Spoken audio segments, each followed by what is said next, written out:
Okay, it is time to bring in Dan Russo from Chaikin Analytics. Dan, I know you've had some great presentations for our viewers in the past.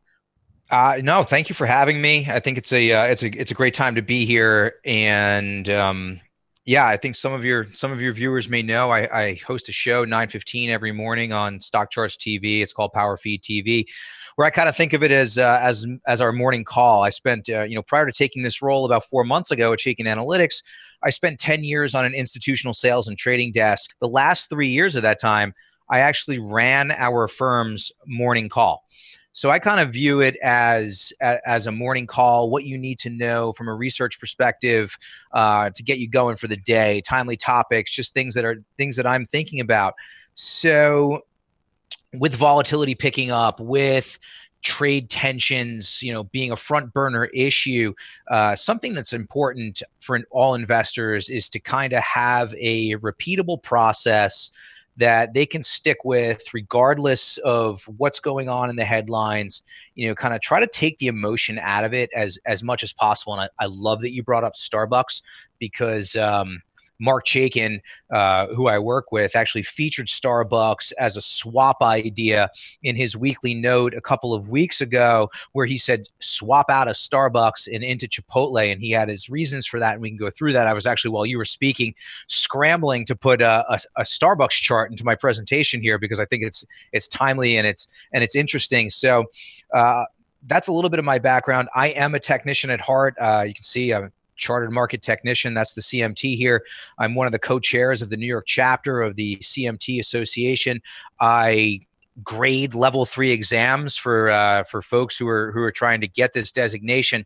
And with all that being said, I do believe in fundamentals. I just don't believe in how they're interpreted, and I think that their interpretation it can be too subjective. So I think it's important to combine fundamentals with technicals to kind of give you a repeatable process that takes emotion out of the equation. And that's kind of what I want to go through today, just kind of my process for finding good ideas, both on the long side or the short side, at the stock level. And part of that is the model that Mark Chaikin has developed here at Chaikin Analytics that I've adopted into my process, and just kind of wanted to go through that today. So we like to say that fundamentals drive the market, but emotions drive the market to extremes. So if you combine the two, that's a good opportunity for profit and finding profitable ideas. So everything kind of keys off of our power gauge. It's the Chaikin power gauge. 4 main factors, and within each of those, there are 20 sub factors, 5 in each bucket.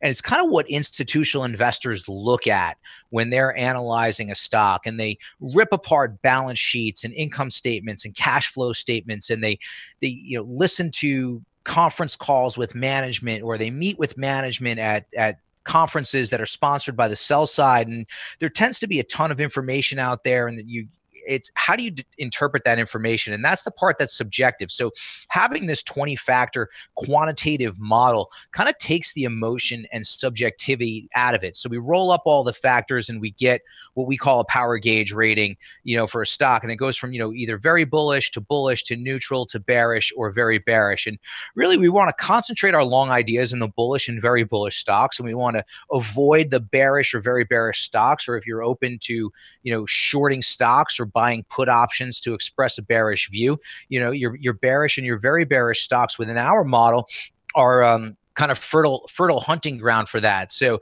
I'm not sitting here every day and building 3 statement models, income statement driven by balance sheet and cash flow statement. I utilize our 20-factor model to look for the best ideas on the long side and the best ideas on the short side, and just kind of can go through it regardless of what's going on in terms of, trade or President Trump's latest tweet. So that's kind of my process. And that's the biggest takeaway that I want everybody to kind of come away from this presentation with. You don't have to adopt my process. It works for me.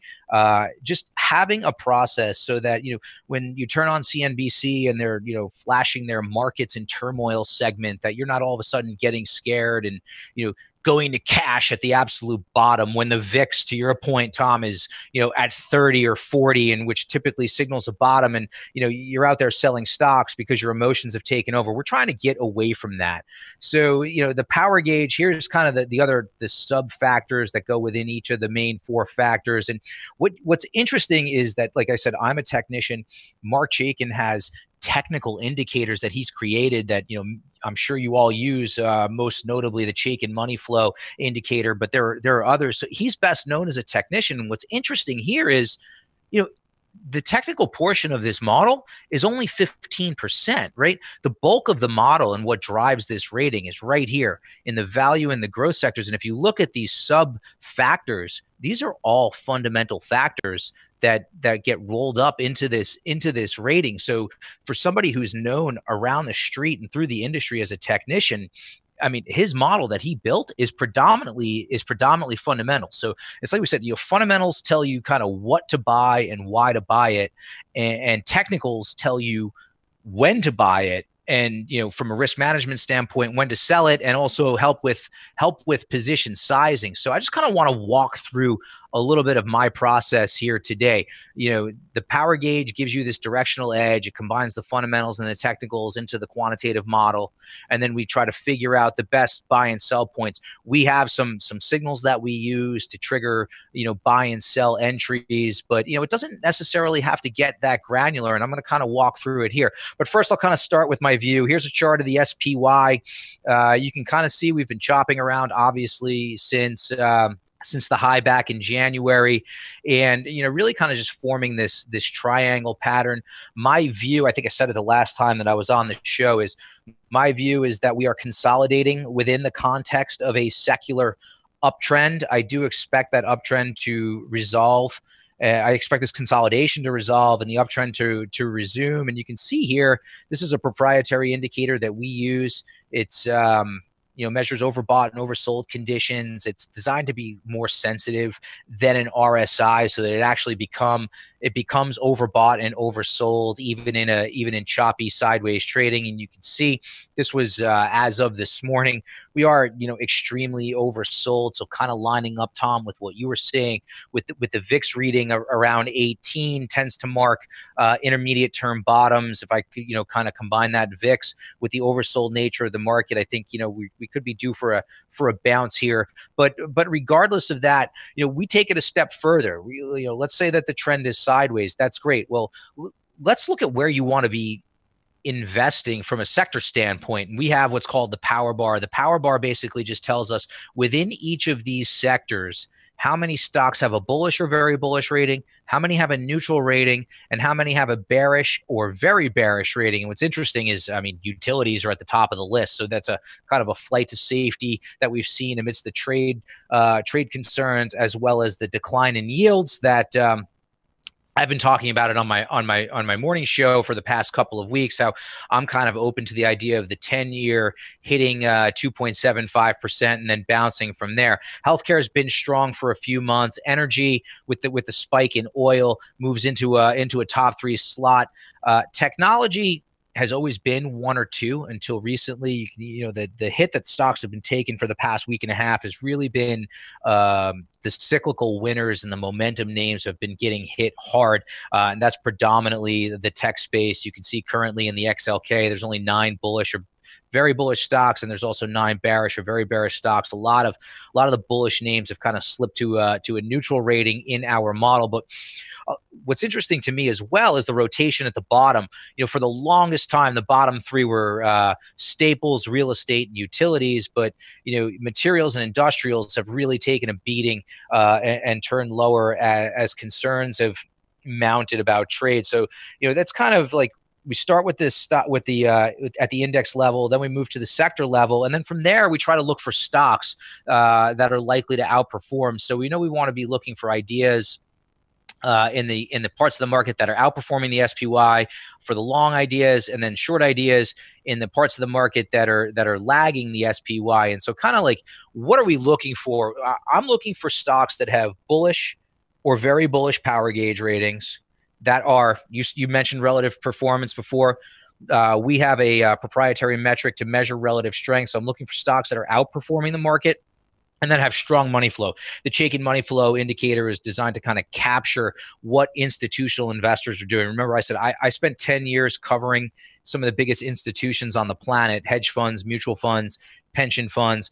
Mark has spent 5 times that amount of time in the markets, and he spent a good chunk of time doing the same thing, providing research to some of the largest institutional investors on earth. And he developed the money flow indicator to kind of give us a clue as to what institutions are doing. So we want to buy strong stocks that are outperforming the market, that the institutional investors are buying, and we can kind of take a look at what that looks like. And E-Trade is a good example, and this chart goes back from May, but here you can see it had a bullish power gauge rating with a strong trend in a strong industry. And we read the chart here from the bottom up. The ribbon here at the bottom tells us where the power gauge has been. So we want to buy the stock when it's bullish or very bullish. And then here it's outperforming the market. So when the market is in agreement with the model, that's kind of a powerful signal that that's the type of stock that you want to be in, right? From a strategic standpoint, that's the type of stock that you want to own. But you can't just kind of go out and blindly buy it. And this is where the technicals come in, right? So from a tactical standpoint, we want to buy this stock, when it's oversold and when the institutions are buying it. And you can see just throughout the uptrend, there were these rallies and these oversold pullbacks while money flow remained positive that gave you an opportunity to enter the stock. And we've kind of highlighted them here with these signals. These are money flow buy signals. And time again, you had opportunities within an uptrend. You could have very easily looked at E-Trade at any point, and said, wow, this stock is overbought. It's run a lot. I'm not gonna look at it. But the fundamentals were strong, the model was strong, and the stock was it gave you opportunities to get involved within the context of that uptrend, kind of pullbacks to the trend line, oversold conditions while money flow remains strong. That's what we're looking for from a stock selection standpoint. Financials have kind of rolled over, and ETF, in E-Trade rather, has kind of rolled over with it. But this I thought was a great example of the type of stock that you wanna own. And what's interesting to me is, as I've been getting more comfortable and familiar with StockCharts.com, is you can obviously without the power gauge, you can kind of replicate something similar. And I have an example of that here. Here's a 1-year chart of E-Trade that I made in StockCharts. And I really like your scooter indicator, your scooter line here that measures the technical strength of a stock. And you can kind of see that the scooter was declining, and then as the stock moved higher, it's above the 200-day moving average. To me, I don't know if you've back tested this at all, Tom and Aaron, but to me, I feel like 50 is kind of the line in the sand on the scooter. And then if you drew a trend line here, you can see the downtrend broke to the upside with a break of this 50 level. And then right as the uptrend was starting in E-Trade, and then I overlaid it obviously with the money flow signal, money flow indicator, and you can see that as the uptrend started, you had some small dips of profit taking where institutions were selling, but we've been predominantly bullish money flow. So that's kind of interesting to me, and I think it's a good way for if you're using stock charts to kind of screen those scooter scores for names that are moving up through the 50 level, and for potential emerging trends. And then you can just do the complete opposite on the short side of the equation. We're looking for power gauge ratings that are bearish or very bearish, that are underperforming the market, that have weak money flow, right? So, and a classic example of that over the past year was Tessero, which I have here, but we'll get back to that in a minute. I want to talk about Starbucks, right? I threw this at the last minute. I threw it into the presentation, and you can kind of see what we're talking about, right? Very bearish power gauge rating, weak trend within a strong industry, fine. But, it was about 2 weeks ago that Mark said, swap out of Starbucks and into Chipotle. And so, right back here, the stock's been going sideways, but the power gauge rating here was bearish, and the stock had just started to underperform the market, right? And you were registering this kind of overbought condition, and it was a great opportunity. And money flow, look at money flow, has been kind of weak through most of 2018, right? Some small blips, right? This sideways action here institutions have been unloading the stock in that sideways action. So this was just a great timely call that Mark made in his weekly note that goes out to clients on Sundays. Like, if you're long Starbucks, get out, get long Chipotle. And, the stock has done, gapped lower a couple weeks ago and has done nothing but bleed out since. So that's just kind of been a really good call there, but more of a classic example of what we're looking at. Again, similar to E-Trade on the upside, look at Tessero to the downside, right? Just, a bearish power gauge rating the whole way, lagging the market the whole way. And then as it's going down, you've gotten these overbought opportunities to, either add to or open a short position. Predominantly bearish money flow the entire way down, and the stock's just been in a downtrend. It's one you've wanted to avoid. So, just kind of two good examples of implementing the process, and there are plenty of examples out there. I know Mark is presented to this audience, and he does a great job, and he can walk through hundreds of examples on both the long side of the short side of the market. But like, the key for me is like, I go to Starbucks a lot too, right? And when I read his note, I'm kind of like, well, I go to Starbucks all the time. Like, I should probably own the stock, but like, that's emotion. That's what we're trying to eliminate. The stock had a bearish or a very bearish rating. Institutions were selling it. It was underperforming the market. There was no reason on earth to own Starbucks. And to those that listened to Mark, it was a great sale. So, and now here's Tessero again with that scooter, right? You just kind of blew through the 50 line on the downside, and it's been an absolute disaster ever since. Money flow has been completely bearish, just a solid downtrend below a declining 200-day moving average. Like, there's just no reason to touch this stock. So the point is, have a process that will keep you in winners, keep you out of losers, regardless of what's going on, what's going on in the headlines, right? Does trade concerns really impact Starbucks to the degree that it impacts a Caterpillar or a Deere? No, but like, you can see the process and how we go through it. So, something that we've just rolled out is a new product called Power Pulse. It's, it's not as in depth as the classic Chaikin Analytics product is, but basically it gives you the Chaikin power gauge on a mobile device, whether it be your phone or your tablet, and you can load it up. You can put your portfolio in there and just track your names based on the power gauge, right? Which kind of drives everything we do. So you can see which of your names are very bullish that you want to hold on to and maybe add to on pullbacks, and you can see which of your names are bearish and very bearish that you want to kind of get out of the portfolio, or if you're short them already, maybe add as they rally counter trend. But basically, we do all that analysis for you, right? I'm going to work under the assumption that you're not sitting there building financial statements. We provide the power of our quantitative model to kind of take the emotion out of it. Folks who sign up for it, we're offering a special deal to StockCharts clients. Would also receive Mark's weekly market commentary. This is the letter where Mark kind of rolled out his idea to get out of Starbucks and into Chipotle. So, that would have been good to have 2 weeks ago. So here's some kind of examples of what it looks like on your phone. Valero was a very bullish stock, and we roll through the model, and you can see here, money flow had been positive, relative strength had been outperforming the market. On the flip side, Albemarle was a bearish name. So it's a really, really good product. I mean, when I'm out of the office, it's what I'm plugged into all the time to kind of see what's going on in the stocks that I care about.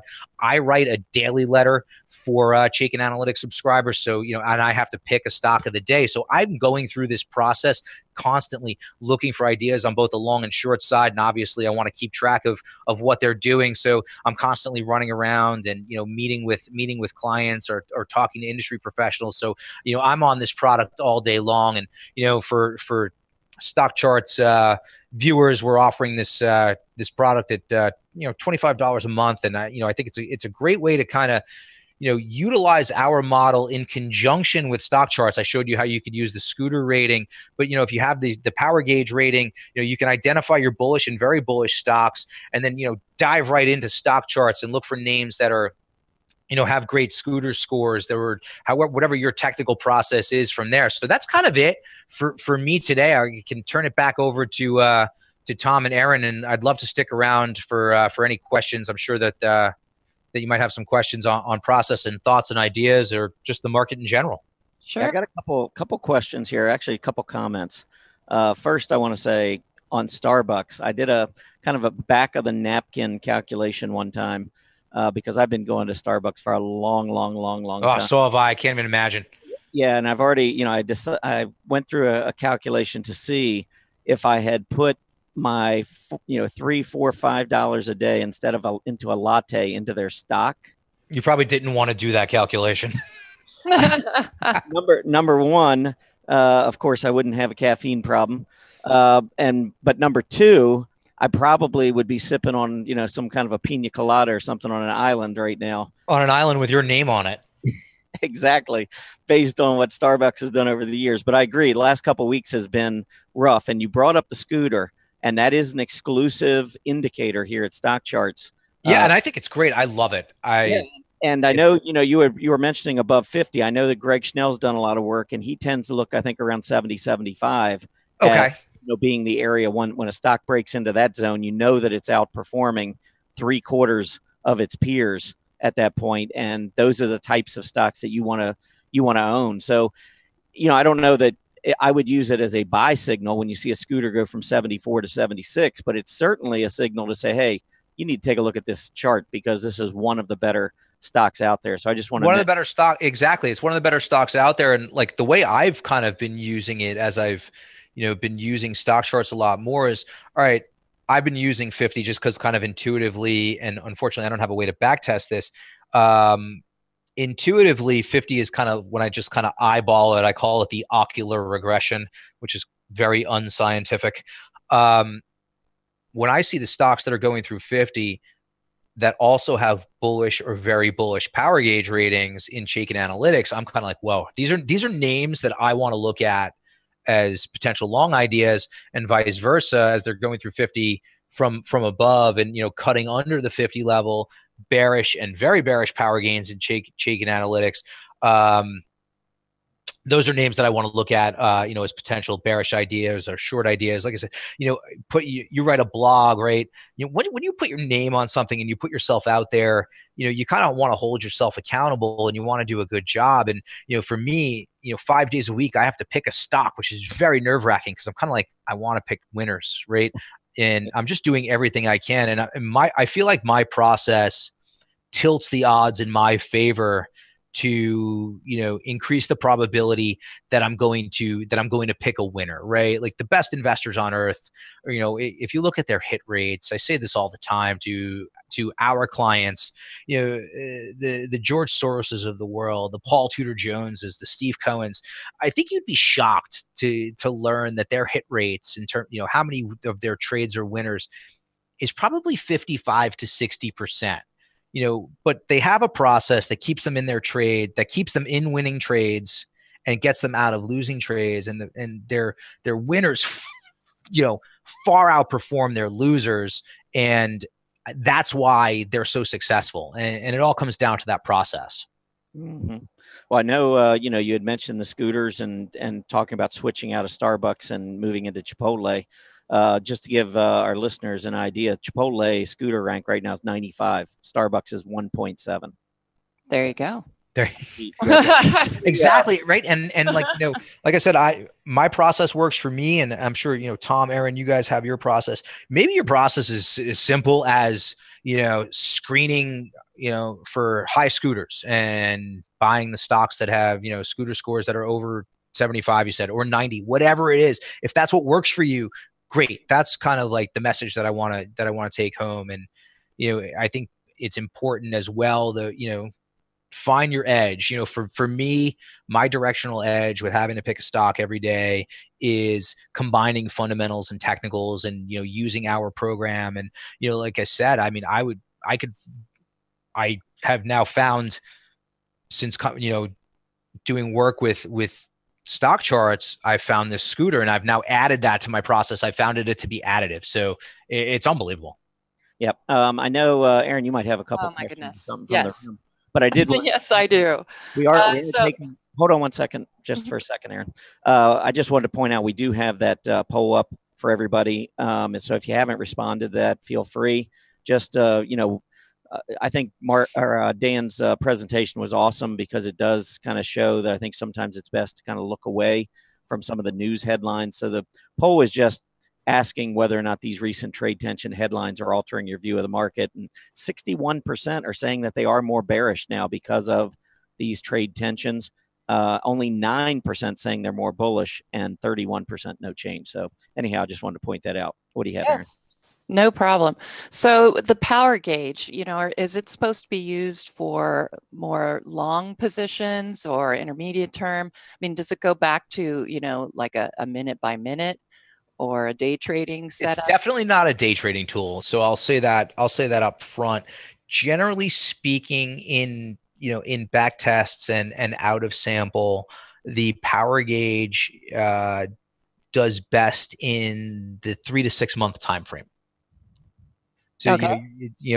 Bullish and very bullish stocks are likely to outperform the market over the next kind of 3 to 6 months. And bearish and very bearish stocks are likely to underperform the market over the next 3 to 6 months. So definitely not a day trading tool. Like, I don't want anybody to come away from this saying, well, I bought this very bullish stock, for a flip and it didn't work out. Like, it's not for that. Okay. And if you think about it, with the model being so heavily skewed to fundamentals, right? Those fundamental factors don't change all that much, right? Because you only get to update the pure fundamental factors, the balance sheet and income statement portions of the model. You can only update those 4 times a year, right? When companies report, those factors get updated, right? There's a technical portion that gets updated in real time, and there's a sentiment portion which factors in analyst revisions and analyst rating changes, right? Those can happen at any time throughout the year, but the core of the model, the fundamental factors, they're based off of income statement and balance sheet, and that doesn't change. Okay. Other than 4 times a year. Right. Okay, let's see. Do you do mutual funds, or are those included in your power gauge? We're actually working on that. We're close to launching power gauge ratings on ETFs, which would be great. I would love that. Okay. Right now, I mean, is it possible for me to take control of the screen? Absolutely. Yes, grab it. So here's our model. Let's take some. I mean, you mentioned, it's funny. You mentioned you mentioned XLV before, right? It'd be great to have that a rating on the XLV, but what we do have these power bars, right? So right up here. So within the XLV, there currently are 19 bullish or very bullish stocks, 40 stocks which are neutral rated, and only 4 stocks which are bearish, right? So that's kind of interesting. That kind of and this tends to be forward looking, right? Like this is based on the power gauge rating, which is forward looking. So, this kind of tells you that healthcare is a part of the market that's likely to outperform over the next call it 3 to 6 months. And if you look here, you see that from a relative strength has been getting better since May, right? Like if you look at the lows here in May, we've slowly been grinding higher. We like to get through this 50 level, but it's moving in the right direction. So healthcare has been outperforming the market since May. And the ETF is currently oversold, right? And money flow is positive, and these power bars are lining up. So to me, if I'm an ETF trader, XLV looks compelling to me right now. Okay. Let's see. Have you done a correlation between the power gauge and price movement? Back testing at all? Yes, it has been. We've back tested data back to 1999. Mm-hmm. And generally what we have found is that our very bullish and bullish stocks have our very bullish stocks and our bullish stocks have outperformed the Russell 3000 by about 600 points annually, and our bearish and very bearish stocks have underperformed by about 500 points basis points annually. So 5% to the 5-6% to the upside, and 5-6% to the downside. Dan, it was an absolutely wonderful presentation. Great, thank you. Thanks again, my friend. Excellent. Thank you so much, Tom. Thank you, Aaron.